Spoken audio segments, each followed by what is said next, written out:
Hi everyone, my name's Kate and I'm the owner and head educator for Flowing Equines. The goal of Flowing Equines is to unlock the horse and rider mentally and physically so that they can flow together in harmony. The idea is to create and maintain a sound, free, and balanced horse, and a harmonious relationship between horse and rider. Any owner who is truly in it for the horse can learn the foundational principles of how to develop their horse's top line, engagement, willingness, and relaxation. I travel up to an hour out of Melbourne to provide education for riders to help their horses achieve soundness, balance, top line development, mental engagement, athleticism, and joy. With the right education, a horse can flow underneath the rider like water, and the rider can simply direct the current. It is a truly harmonious interaction. This is achieved through the principles of classical dressage, including those promoted by Art to Ride. Will Farber and his wife Karen Loshbaugh are the founders of Art to Ride. They chose this name to reflect that working with horses should be beautiful. Will is a master horseman who studied extensively in Portugal with Nuno Oliveira, whom he considers to be his greatest influence. Will and Karen don't claim to have reinvented the wheel.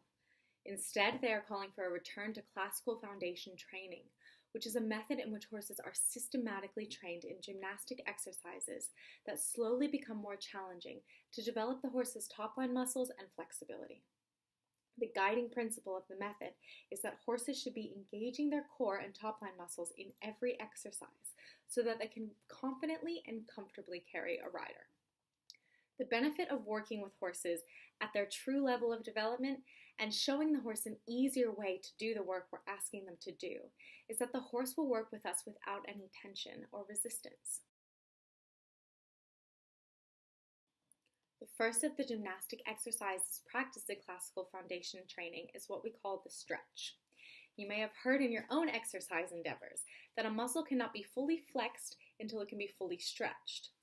In this exercise, we ask the horse to step its hind legs deeper under the body, which causes the pelvis to rotate and the back to lift, and the neck will naturally release forward and downward. If your horse cannot achieve and maintain the stretch in all gaits, then achieving this should be the focus of training. There are many benefits to stretching the horse. The first is that each step the horse takes when it's in this position will develop its top line muscles to make it easier to carry a rider.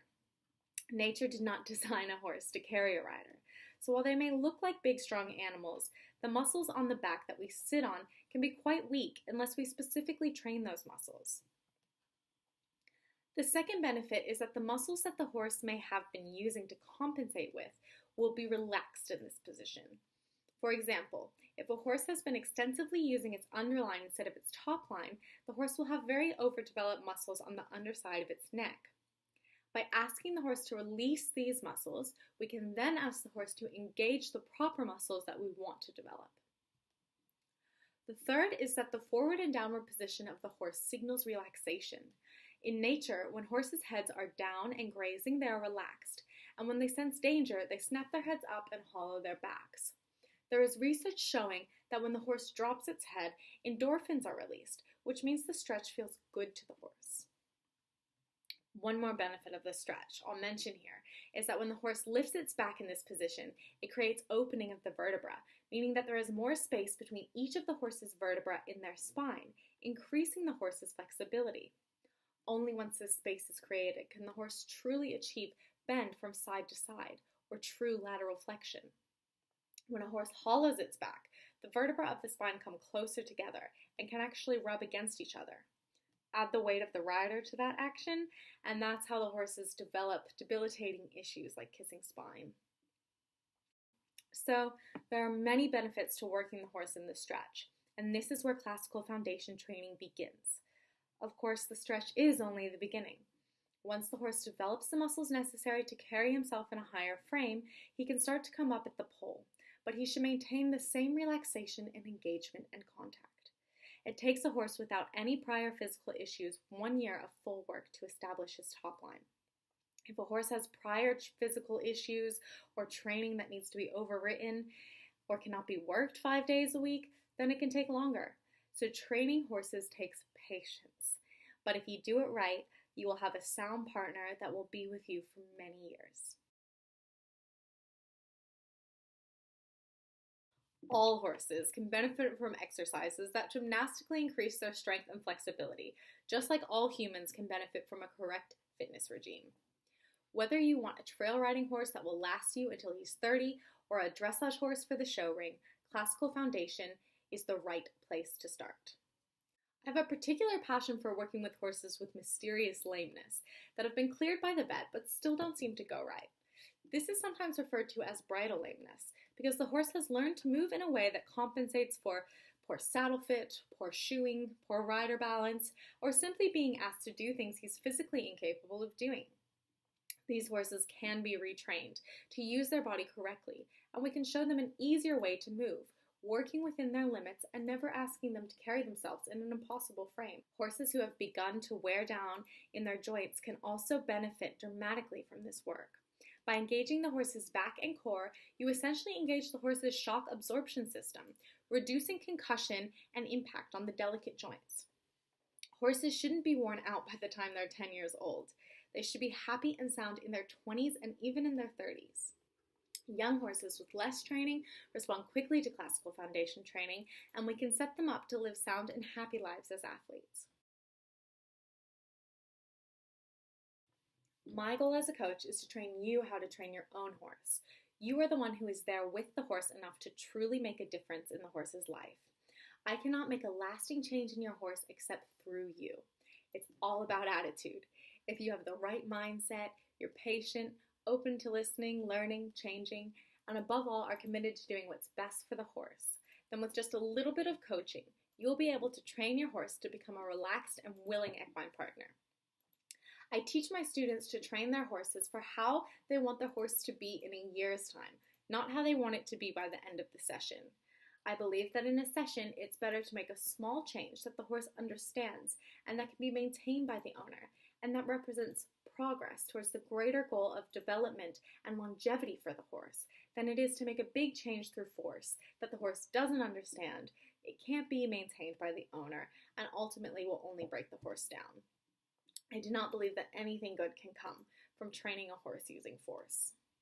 My number one goal is relaxation. That's why I named my business Flowing Equines, because I want to see a horse and rider that are completely in harmony with no points of resistance, like water running through a hose with no kinks. The goal of the evaluation session is for me to get an overall sense of how you and your horse are working together. I will take time to discuss how you think things are going with your horse and what you would like to achieve. My main aim will be to get a sense for how you're going with both groundwork and ridden work with your horse, and get a sense of where you and your horse might be stuck so that we can develop a plan moving forward for future sessions. I will also work with the horse a little bit to get a sense of how the horse is responding to the aids, and sometimes it is easier to feel things than it is to see them. After the session, you will receive a written report of my observations and of my suggested plan moving forward. During these evaluation sessions, I want to see a little bit of everything, whereas in your lessons, we're more likely to focus on something specific with your horse until we see a change. So if you don't see much change in the evaluation session, I encourage you to try at least one private lesson to get a real sense of what we can achieve together. Your lessons will be completely tailored to you and your horse. We will work with your horse at the horse's true level. We will work to unlock all tension in you and your horse so that you can flow together in harmony. The goal will always be focused on getting the horse moving in a way that will promote his soundness and development, and we will work on developing your eye for when the horse is moving correctly. We will not ask the horse to do anything he is physically incapable of doing or expect the horse to know things that we haven't taught him yet. Sessions can be a combination of different groundwork exercises and ridden work depending on the horse's level. Ridden work will be focused on how to train the horse for correct movement rather than teaching the rider how to pose on the horse's back. My main goal is to keep the sessions enjoyable for both horse and rider and aim for a little bit of improvement each session. Thank you for watching, and I look forward to hearing from you soon.